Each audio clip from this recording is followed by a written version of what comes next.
आज हम इतिहास के पन्नों को पलटेंगे और राजभर समुदाय की जड़ों और उनकी शानदार विरासत को समझने की कोशिश करेंगे। तो सबसे पहले सबसे बड़ा सवाल यही उठता है कि आखिर ये राजभर थे कौन। और देखिए, इस सवाल का जवाब पाने के लिए हमें सबसे पहले ये समझना होगा कि ये समुदाय सिर्फ एक जाति का नाम नहीं है, बल्कि इससे कई ज्यादा है। कई सोर्सेज की माने तो ये समुदाय भारत की प्राचीन योद्धा और प्रशासक परंपरा का एक जीता जागता इतिहास है। मतलब एक ऐसी विरासत जो उन्हें सीधे सीधे पुराने दौर के शासकों और संरक्षकों से जोड़ती है। अच्छा, तो इस पूरी कहानी को समझने के लिए जो पहला सुराग है ना, वो इनके नाम में ही छिपा हुआ है। चलिए देखते हैं कि इसका असली मतलब क्या है। तो देखिए, इनके नाम की जो जड़ है वो संस्कृत के शब्द भरण से निकलती है। भरण का मतलब होता है किसी चीज को बनाए रखना या उसका पालन पोषण करना, और ये शब्द सीधे सीधे शासन और व्यवस्था संभालने के काम से जुड़ा हुआ था। तो भर सिर्फ एक टाइटल नहीं था, ये एक बहुत बड़ी जिम्मेदारी थी। भर असल में वो लोग थे जो किसी राज्य का पूरा सिस्टम चलाते थे। जमीन और रिसोर्सेज का मैनेजमेंट भी वही देखते थे और इस तरह उस पूरे इलाके की नींव को मजबूत करते थे। यानी सीधे शब्दों में कहें तो वे बहुत ही कुशल एडमिनिस्ट्रेटर थे। तो यहाँ सबसे मजेदार बात क्या है कि ये नाम खुद राज यानी राजा को भर यानी एडमिनिस्ट्रेटर के साथ जोड़ देता है। इससे साफ पता चलता है कि ये एक ऐसा रूलिंग क्लास था जो राज भी करता था और पूरी व्यवस्था भी संभालता था। तो नाम का मतलब तो अब साफ हो गया। चलिए अब थोड़ा और पीछे चलते हैं और इनकी जड़ों को प्राचीन काल में और गहराई से टटोलते हैं।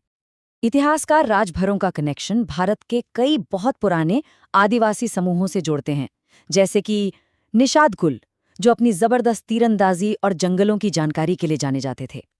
फिर आता है पराक्रमी भरवंश और साथ ही हिमालय के तराई इलाकों में बसने वाली कुलिंद जनजाति। और जानते हैं सबसे दिलचस्प बात क्या है?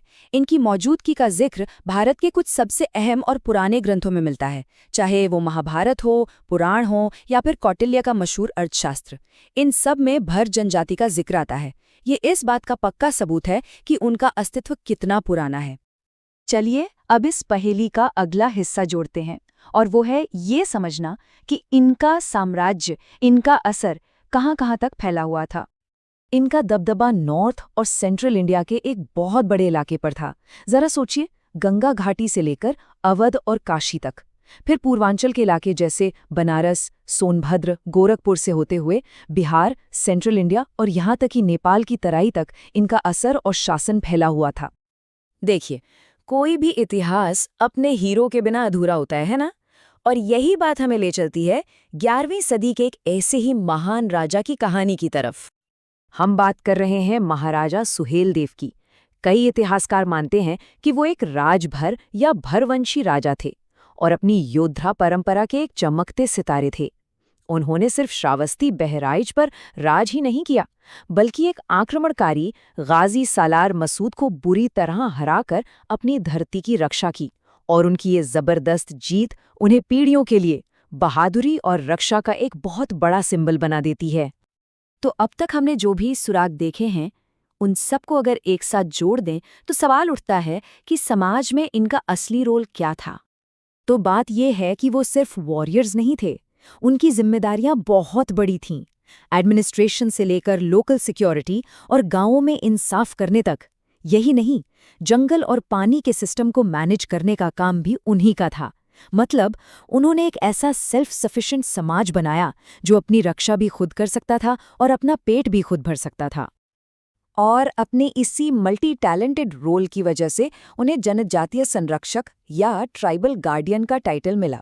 और ये सिर्फ एक टाइटल नहीं था, ये उनके काम का निचोड़ था, अपने लोगों और अपनी जमीन के रक्षक भी और मैनेजर भी। जब हम एक समुदाय के इतिहास में इतना गहरा उतरते हैं ना, तो ये सोचने पर मजबूर हो जाते हैं ना कि इतिहास में ऐसी और कितनी ही जबरदस्त कहानियां छिपी हैं जो बस खोजे जाने का इंतजार कर रही हैं।